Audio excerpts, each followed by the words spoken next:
but neither of us made a move to get out of the car. You're just jealous because I have options, I said finally. Because other men find me attractive and interesting, you can't handle a woman who has choices. Kevin looked at me for a long moment, something shifted in his eyes. You're right, he said finally. I can't handle this anymore. I'm done competing for my own wife's attention. He got out of the car and walked into the house, leaving me sitting there.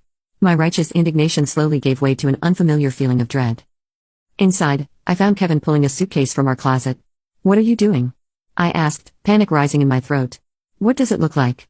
He replied, methodically placing folded shirts into the case. I'm leaving. Don't be ridiculous, I said, trying to sound dismissive rather than desperate. Where would you even go? My brother's. He has a spare room, Kevin continued packing, not meeting my eyes.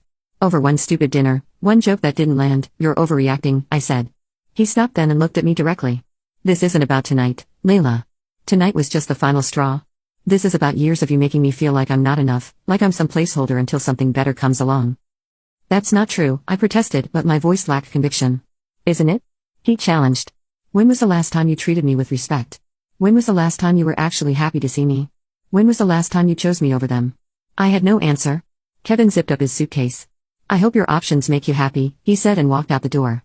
I stood there frozen, certain he would come back.